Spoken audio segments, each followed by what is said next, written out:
You ever in a situation like that where somebody's coming and they're coming into the room and you're like, oh no, not that person. Because that means trouble.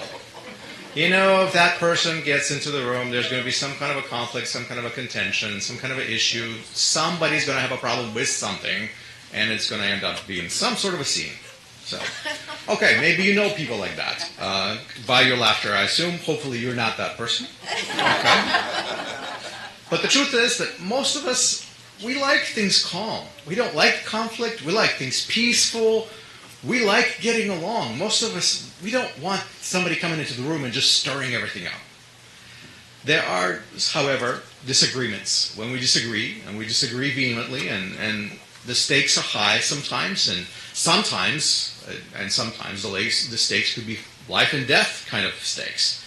And we get contentions, and we fight, and we argue. So some arguments are worthwhile, and some are not. But in our reading this week, we have an argument. We have a disagreement. We encounter a story of this report that the spies, the people who go to look out for the land, they bring back to the Israelite community. And so the investigators of the land of promise, they're kind of pessimistic about their prospects in Canaan. You know the story. The land is prosperous, this land is fertile, everything is great, but the enemy is mighty, hard to defeat. And out of 10, only 2 actually think that it can be done, that they can overcome these formidable enemies. And so a contention breaks out in the camp, a disagreement. Deep disappointment sets in. In fact, there's some dissent in the ranks. And there are even threats of violence all of a sudden. Imagine that. People are angry. People are angry that they left Egypt, and now the prospects of them settling in Canaan looked unlikely. They're stuck. They're homeless. Yes, their life in Egypt was not peachy, but now they can't even enter this land that God promised them because of these mighty people living in them. So they even picked up stones against the investigators of the land, who, by the way, simply called them to obey God and just march into the land. That's all they said. We can do it. Let's just go.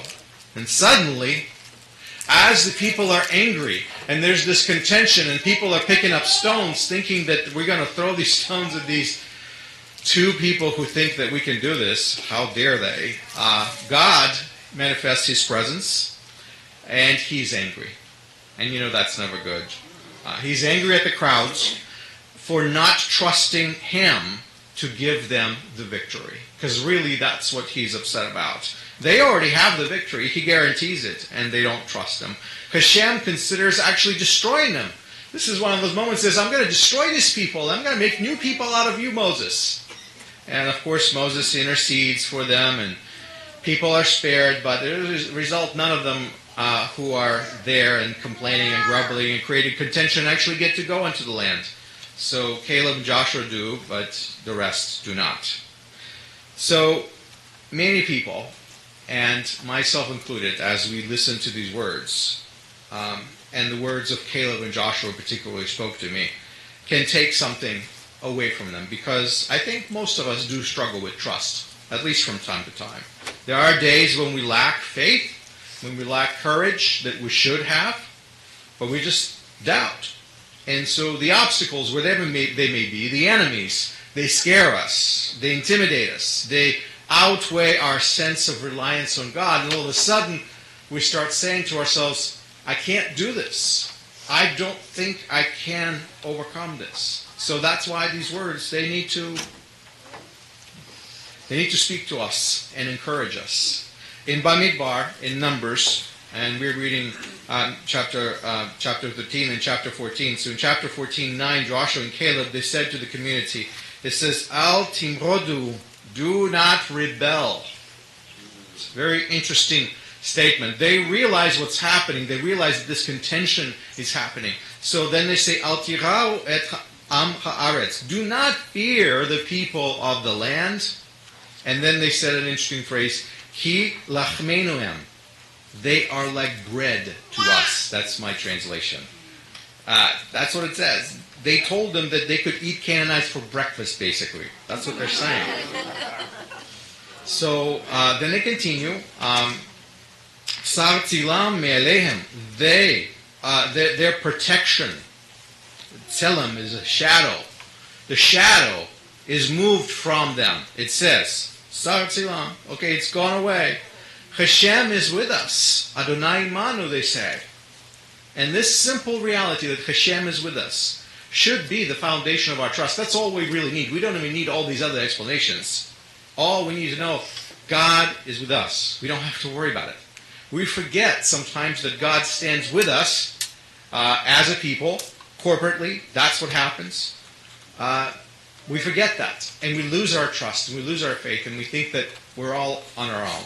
Or perhaps there's another scenario that we're really not sure if we actually stand with Hashem. Hashem may be standing with our people, but do we stand with Hashem in our own case, individually? And that's why we doubt.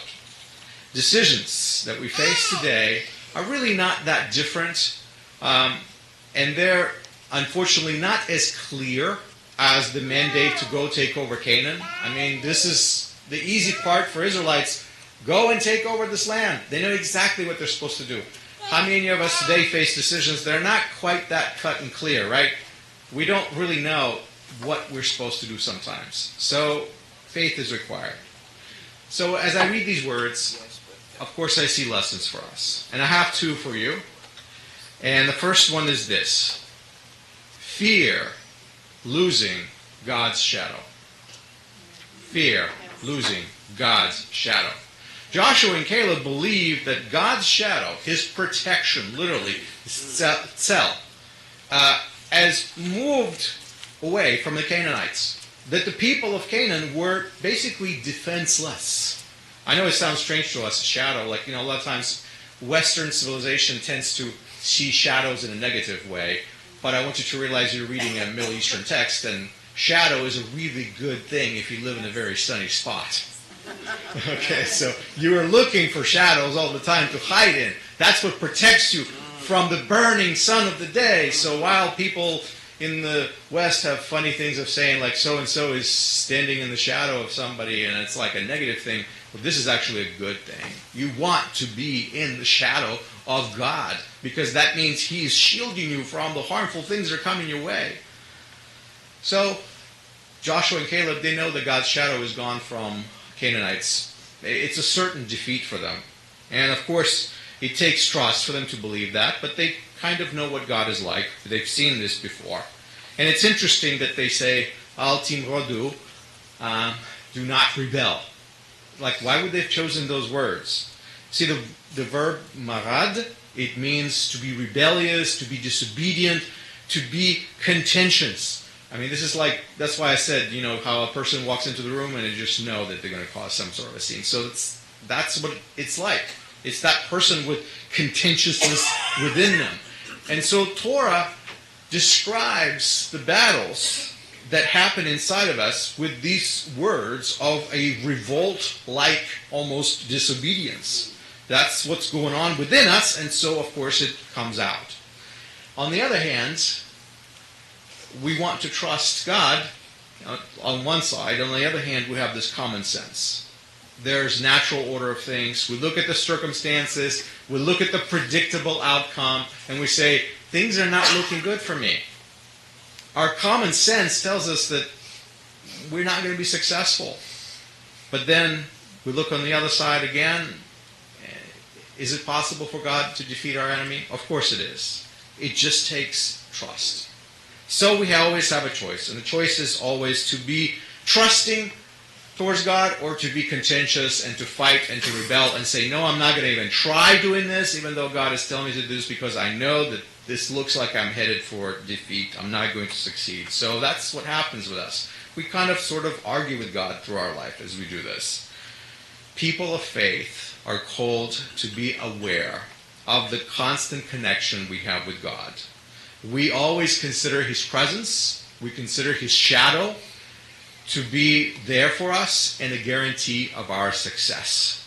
We seek to know the Almighty, and we seek to know that He is in the fight with us. against our enemies. That's what we're looking for when we're saying God is with us. We seek that sense. So that's my first point. Now, fear losing God's shadow. That's what we should be afraid of. And the second point is this. Do not fear breakfast. See, too often, you and I, what we fear is breakfast. People. We fear people. The obstacles that we face most of the time in life, they are connected to people. They're connected to individuals. It's usually somebody who is just a pain in you-know-what. And we have to deal with them. And we're intimidated by that. And we don't want to deal with that. We don't want to face this person. This is a contentious person. I don't want to have conflict.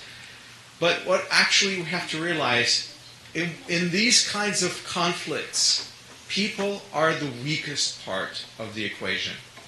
They're most malleable. They're most flexible.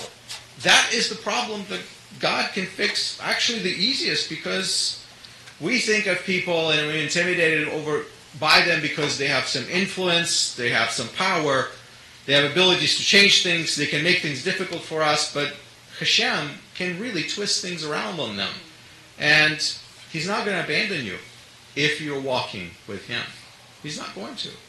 So I'm going to remind you a couple situations that will perhaps encourage you a little bit. Remember Joseph? How he prevailed against all sort of odds? Because Hashem was with him. It's that simple. It says God was with him, and that's all he needed. And he's gone through a lot of stuff in his life, but the whole time it says God was with him. Now remember what God did for Gideon? Remember Gideon?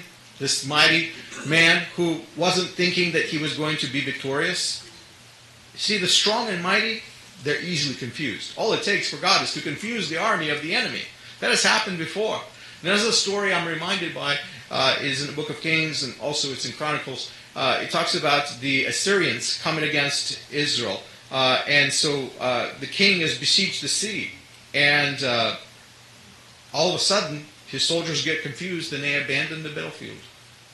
What happened? God gives Israel the victory.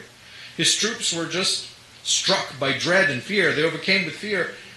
And they did not end up striking Jerusalem. They ended up just picking up and leaving. Even though they were kind of sort of winning. They besieged the city. All they had to do is wait out and people starved themselves. And then they take over the city.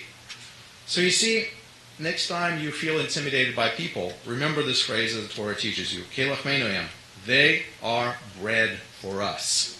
Don't be fearing breakfast. You can eat them for breakfast if God is on your side. That's an important feature right there. So, if anything you should fear, you really should fear Hashem, and you should fear losing His shadow. You want to live in the shadow of His protection. You want to be under His wings. And that's my encouragement to you. As you walk with Hashem, there are some things that you should fear, and there are some things that you should not.